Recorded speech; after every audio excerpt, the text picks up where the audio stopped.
I'm not sure if many of you guys know who. You guys probably can tell by no, he looks kind of different, but this is off King King Arthur. Oh my god, I said it finally. You know, this is like my fourth time trying to say it. Every time I try to say it, I say author. But yeah, King Arthur. From Seven Deadly Sins or Natsu no Taisen, anytime you want to say it. Any way you want to say it. Oh my god, I can't talk. If you guys, I'm not gonna go into specifics, but chaos. It's a power that you gain. Don't question it. If you don't know what it is, but power of chaos. So far, what I've seen what it can do is change reality. So it's like a reality stone from, the Infinity Gauntlet and all that. So it can manipulate reality and make it actually real, not like an illusion. And so yeah. But I'm not just gonna pull something that he just gains the power. He gets this power from the Nine Tails. The Nine Tail is a fragment, the strongest fragment of the being of the chaos, the true form of chaos. And it inherited its special ability to change reality, since it holds the strongest chakra of all of the pieces of chaos, the ninth piece. So yes, the tail beasts are chaos, sort of, you could say. But the nine tails can pretty much wolf all the other ones, so it is the strongest chaos. So throughout the time that the tail beasts were captured and given out, people learned about the power of chaos. And they learned that the Leaf Village has the strongest fragment. So Naruto and all the other I can't say it, but the holders of tail beasts are called fragments instead of humans or beasts. They're called tools than anything. Every one of their fragments have a certain ability, a special ability that's only unique to them, except Nine Tails, or the ninth fragment, has the strongest out of all of them. So yeah. So, we should get this started. Naruto, the fragment. He wasn't born a fragment, but his mother was one. Born the same way from Kushina and the fourth Hokage. But even though his father was told to uproll him, told everybody to treat him as a hero, but they don't go that way. They were gonna send him to a orphanage, but of course the third Hokage say no, that's a bad idea, since they would try to take advantage of his powers if he ever uses them. And we don't know how strong his powers are, so we need somebody to look after him. What the third Hokage argues with everybody, but everybody agrees to take him to a orphanage. The orphanage that he goes to, it would be a lady. At first, she seems nice to everybody in Naruto, in front of everybody in the Hokage. But after they leave, she would take him and throw him into his room. Of course, he's around 3. He's not getting thrown as a baby. They at least raised him to 3 or 4. With the third Hokage, but not really living with them. And he gets thrown into an orphanage, is what he thinks. He would hit the wall, but he wouldn't hit the wall very hard. He doesn't want to hit something that hard, so he turns it to feel very soft to him. He changed the density of the wall. but he would bounce off of it and faceplant. She would leave, not noticing what he did, and he would be angry, staring at the door with an angry face, with his eyes turning the black-purple color. In this one, Naruto was born with, or not born, but has a very strange color. Instead of his bright blue like he used to have, he has a either a very light purple or a very dark purple. And the prophecy of Jiraiya to pretty much train a bright blue-eyed boy, it was changed to be a bright purple-eyed boy. So that's one other reason why he trained, Pain and all those. But yeah. But so right now, Naruto would live here, and the way you would take advantage of his powers, and how she does this, is by using his power to create food. And she would sell this food to make money, even though this sounds pretty useless to be a farmer, but she would eventually turn into a merchant of using his powers and throwing him in the room every time he seems to be low energy, and wouldn't feed him even though he creates almost all the food. So he'd live in his room all by himself, only eating food once every 3 days to keep him well enough. So yeah. It'll get to the point until his eyes, or he closes his eyes half the time, and the lady would go to grab him, telling him, "Why are you glaring at me like that?"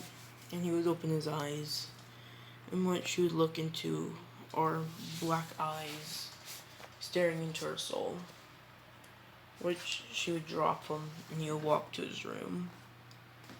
The lady would not let him, wouldn't ask him to do any more of their crops, since every time he looks into the room, she would see his eyes glaring at her directly every time she came around the corner, to the point that her business would go down, and she would go in there, try to grab him, but when she does this, the room would turn almost like inside of a mouth, and Naruto would clench his hand, and the teeth that are inside this mouth would bite onto her,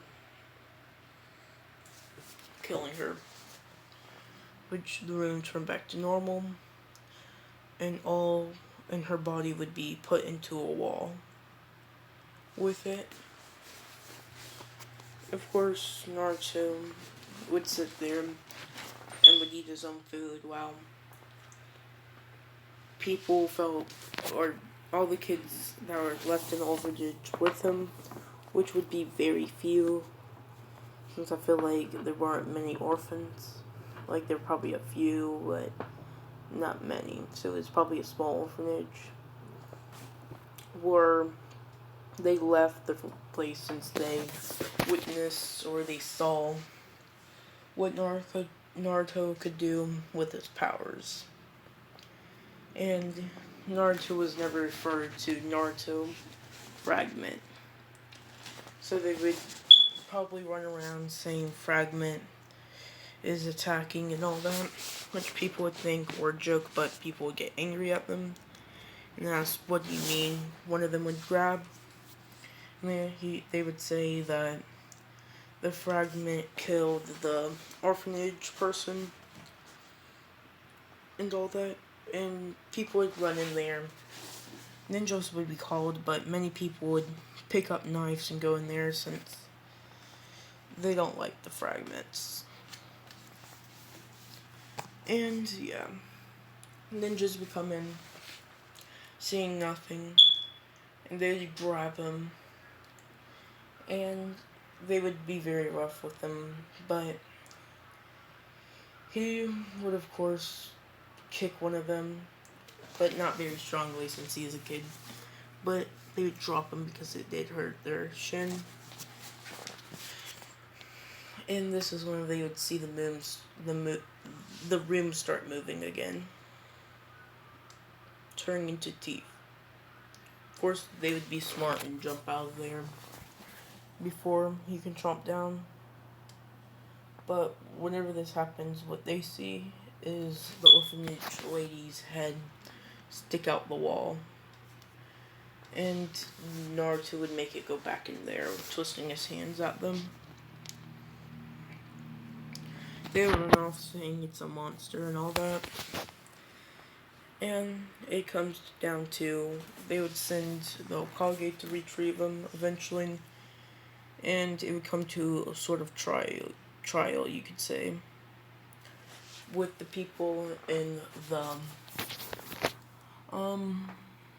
in what's it called, the council, saying that he's evil and all that. He killed somebody for no reason, which Naruto would try to say all this stuff, but of course the council would say that's not true, you're making that up.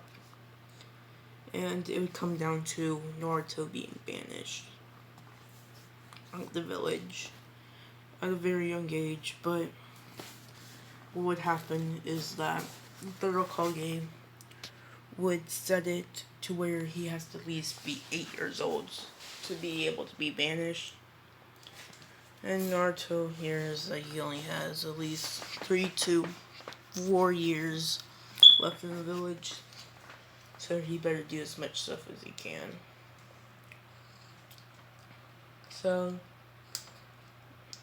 of course, he would go to school, all that, but he would be left by himself.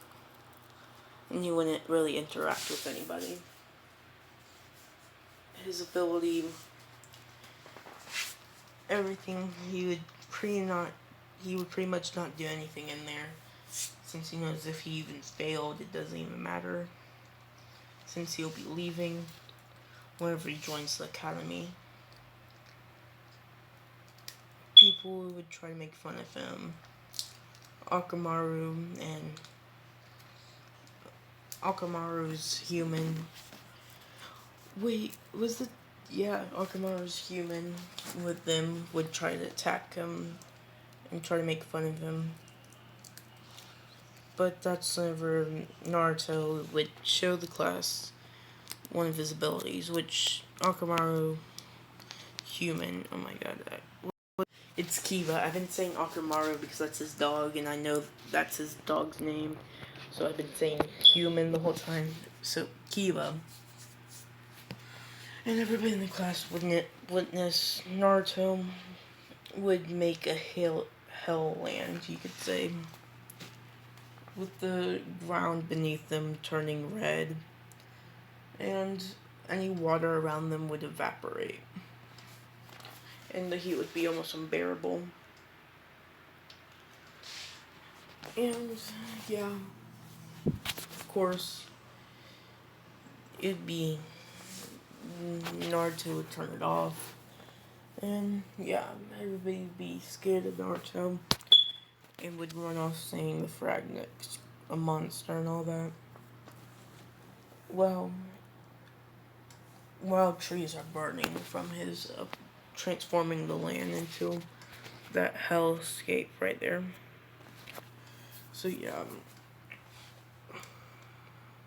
but it'll come to whenever Naruto's 8. At 8 years old, he'll be told, after this 1 year, you'll be gone. When your birthday comes around, you're out with the ninjas around the village patrol and saying this to him. Well, he would pick up a bowl of noodles and eat it. And he would say, I take a potato chip and eat it. I don't know how a potato chip noise, but yeah. But Whenever he's done, he would put his chopsticks and he would tap it against the metal part of the stool, and he would make the chopsticks into with a metal tip on it.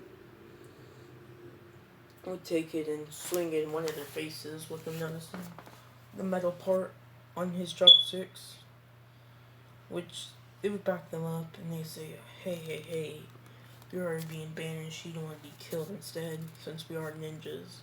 Right, guys? Yeah. So, of course, the guy wouldn't tell Naruto that he shouldn't do that and put the metal back on the stool, and he would do it. And once he's done, he would go home, and the time that he sees, it'll be officially the day, the time that he was born.